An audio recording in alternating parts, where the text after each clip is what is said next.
And no, wait a minute. Numbers 21. Yeah, thank you.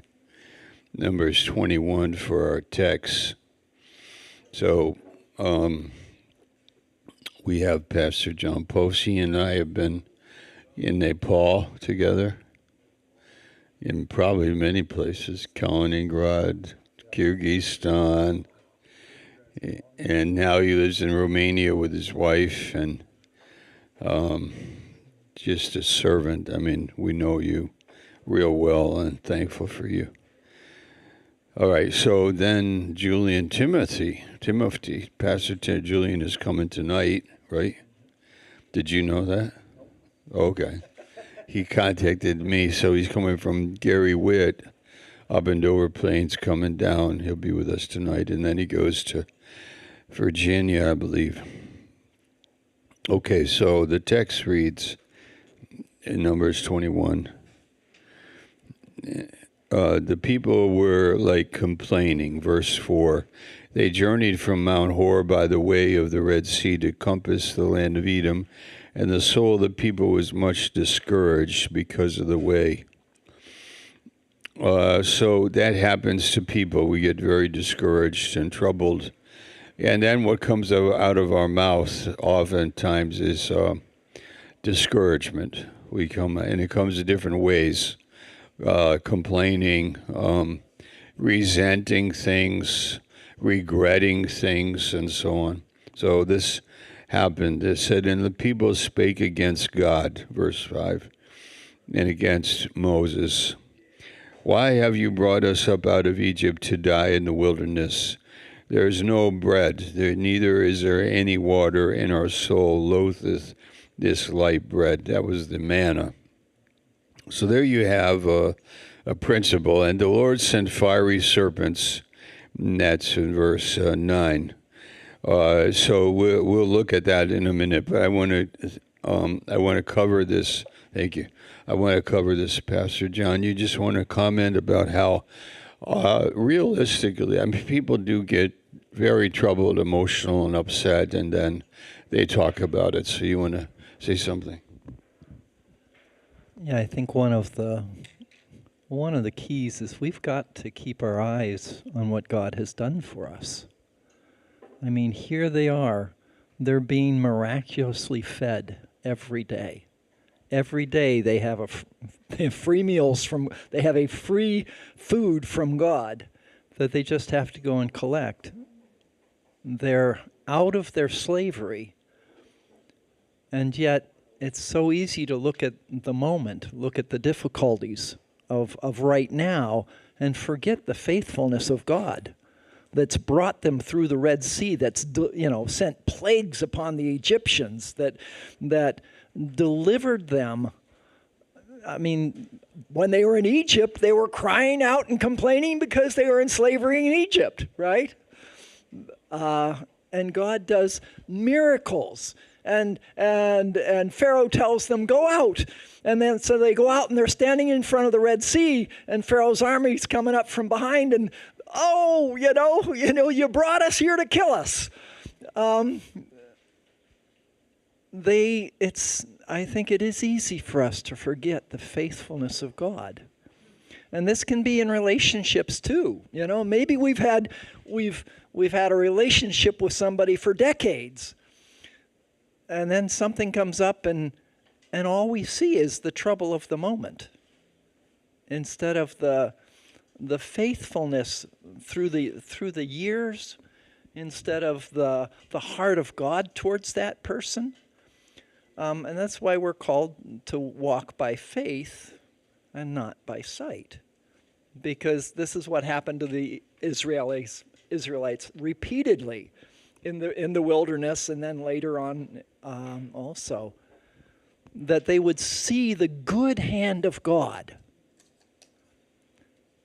And yet when trouble would come, they would seem to forget that good hand and even react against God. And clearly, God's a whole lot better than we are, If we have a disagreement with God, we know who's right.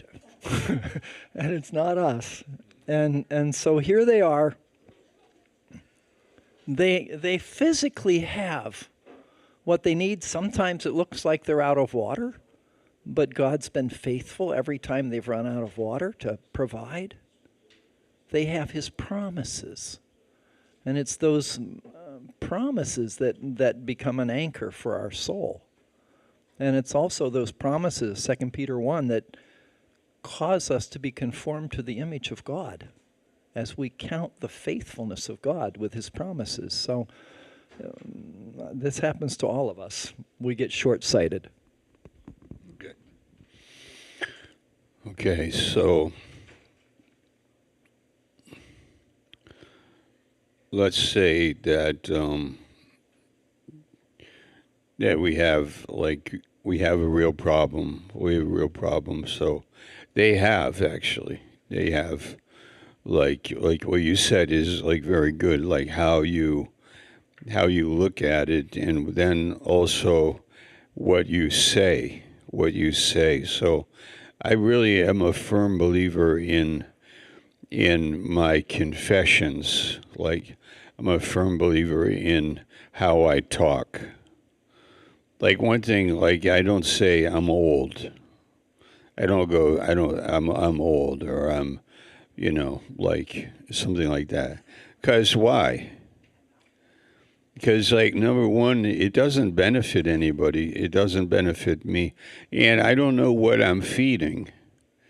Like, I don't know what I'm feeding. And it's the same story here. And it's what Pastor John said. Like you can take a situation and just start talking about it, but you might be feeding, because what then happens in the story? What happens after they are complaining and crying about their things? It's verse 6. The Lord sent fiery serpents. Okay, so who sent them? The Lord. Why? Because of how they're talking.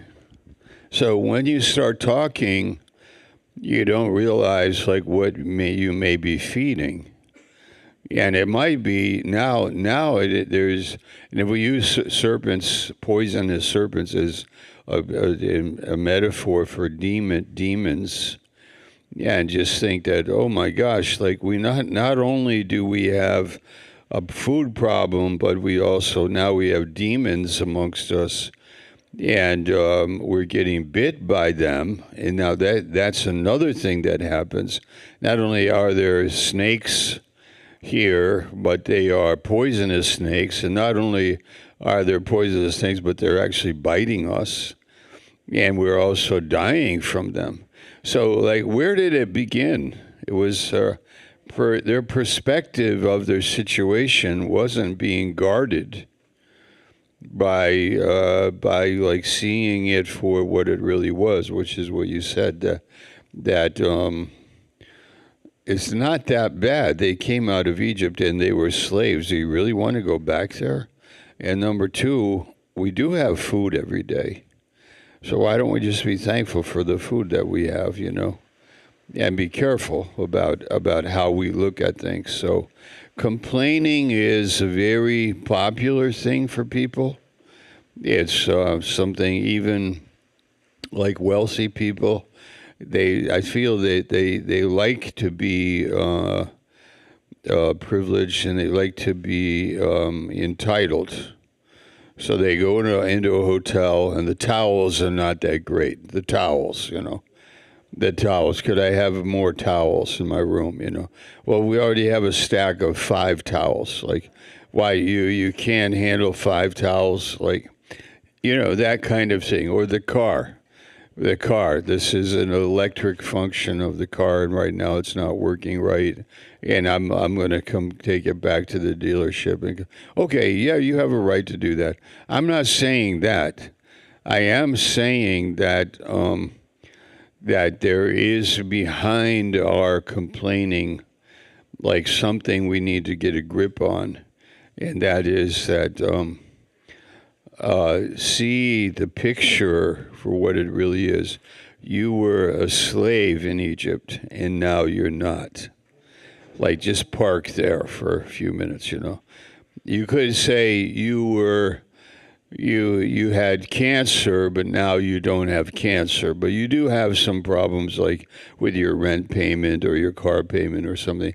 But wait a minute, do you realize you could be in a cemetery right now? You know, like, wait a minute, you had cancer, now you don't have, so let's get the picture, you know. So there's a story here that maybe we need to kind of like park there and think about it and realize that what I say with my mouth may be feeding and leading into something that's demonic. Yeah, maybe it will get demonic energy, and maybe it'll become like an attack, and maybe, you know, it'll bite you, and maybe it'll bring about something a lot worse than what you're thinking of. Okay, Pastor John. And the opposite is true too. You look at the letters that Paul wrote from prison, and he's praising God. I mean, he is living a victorious life, even though he's in prison. You know, how many of us can do that? But God inhabits the praises of his people. So we've got it going either way. And Yeah, no, but you and your wife are like great people who you can live anywhere. Now, I tell you one short story. He lived in the dorm or in the Bible school building in Kathmandu, and he and his wife and Pastor Rajan, it was like a new building built by the gifts that came from America. And it was a really amazing building, 3 or 4 stories. Amazing place. But Pastor Rajan did not want to have a hot water heater put in there. He didn't want hot water showers. He didn't want his Bible college students to learn about hot water, having hot water. Is that correct? So he and his wife lived there, but they like, obviously being Americans, like when you shower in really cold water. Okay, so do you want to talk about that? And then Diane, and then the story about the fiery serpents that came into your bedroom and bit you guys. No, okay. I don't know what happened. they were called bed bugs, and that they're miserable. So we ended up putting chili peppers all around, ground chili pepper all around our beds. But I'll tell you, and it was the same in Nepal, that they didn't have hot running water. But I have learned to love doing dishes in hot running water. Give me a sink full of dishes in hot water, because that water just feels so good. So yeah. It can help you appreciate. And that Diane and I were talking, and we're saying, you know, we just wish every single American high schooler had to spend 2 or 3 months in a third world country before they graduated, just to give them an appreciation for the incredible wealth that they have, you know, and the incredible wealth that we have so commonly, and it so easily gets taken for granted. And I think it's that way in our churches. You know, we grow up in my mind, in an exceedingly rich church, rich in the word and fellowship and body life. Sometimes people don't know what they have unless they take a trip elsewhere, and they live for a time where they don't have those blessings, and then come back and we're thrilled with the portion that we have, you know, the blessings we have here. Okay, so isn't that fascinating? Isn't it great to hear you? It's great to hear him. Like, if you have cold water showers, if you do shower, like I could imagine if I had to shower in cold water, I mean, it would be once a week or twice a week. I wouldn't be doing it every day. How was it for you? Yeah, it was like that for me. We would heat the water on the stove, and we bought a little kiddie pool that we could fill with some water and then pour hot water into it and sit in it and try and splash warm water over us. But my first time in Nepal was when Pastor Schaller visited in 2013, the very end of the year, and New Year's was there. And I remember after the first night that I was there, it was cold. It was really cold. I had quilts piled on top of our bed, and I was cold. And in the morning, I looked out my window, and there was a Nepali man taking a shower on his roof. And he wasn't in a hurry. And I thought, oh man, these guys are tough. I would not want to have to come up against them. It's just, and there, I mean, you get used to what you're brought up with, and you can be very content if you have the Lord in very difficult situations. And I think, one of the things God warned Israel about was when they went into the land and they had cities they didn't build and vineyards they didn't plant, to be careful not to forget the Lord. And I think that may have been a great message for our country that may not have been completely received. Okay, wait just a second.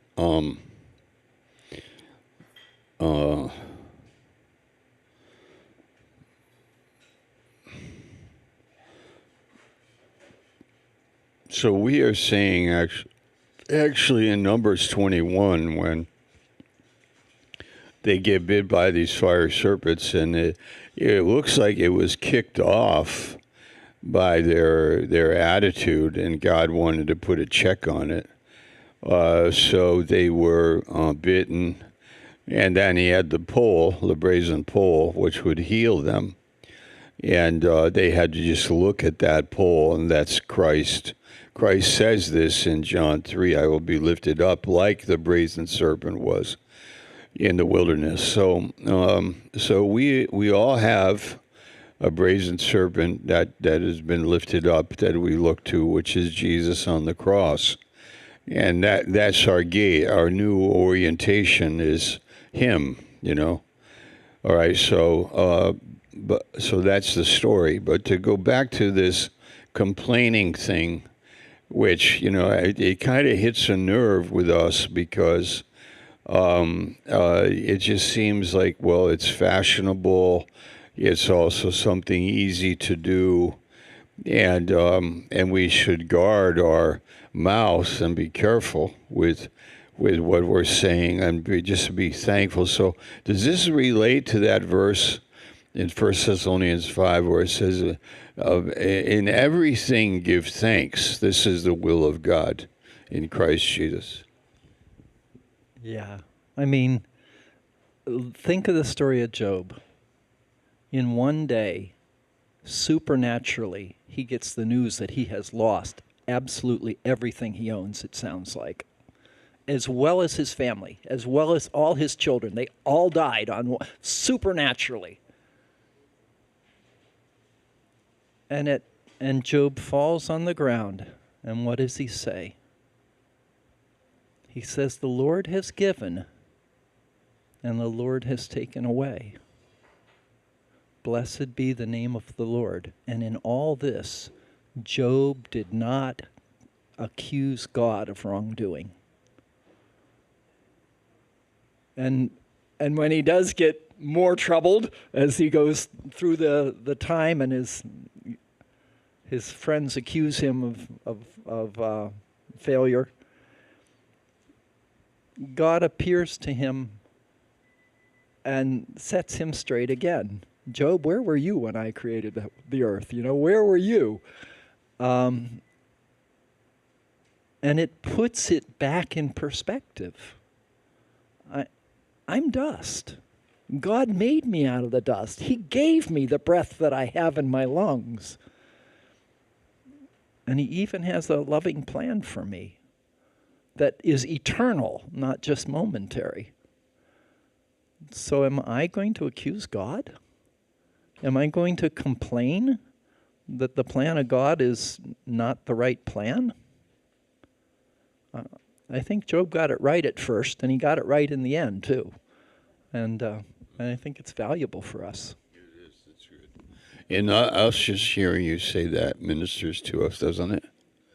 It ministers to us. Thank you for that. It's beautiful. Because we also know how you live. You and your wife, you're just thankful for everything. You don't demand anything. You just are trusting and loving the Lord, with all your heart. I have a very rare privilege. How many people get to study and share the Word of God as their way of living, as their occupation. And of course, when we study, we're the first one that gets ministered to. So it's I think my wife and I have been very, very blessed. And we've seen amazing body life in several different countries. And our kids have had the chance to grow up seeing different culture and not taking for granted the things that they have in life. And so I think we've been incredibly blessed, Pastor. Yeah, that's so good. Yeah. We are blessed that we can study. We can study and share the Word all our lives. Yeah. All our lives we've been able to do that. What an honor to live by the Word. I mean, that actually feeds your soul. And to be with these kind of folks here, that just love the Lord and love the Word, and that they would have it in their hearts too, to focus and study the Word and live by it. That's amazing. Okay, so that's it for our wrap today. Wow, what a good wrap that was. Thank you, Pastor John. That was awesome. Thank you, appreciate it. So you can hang out. I have a 1 o'clock appointment, but you feel free to hang out and be with us, okay? Okay.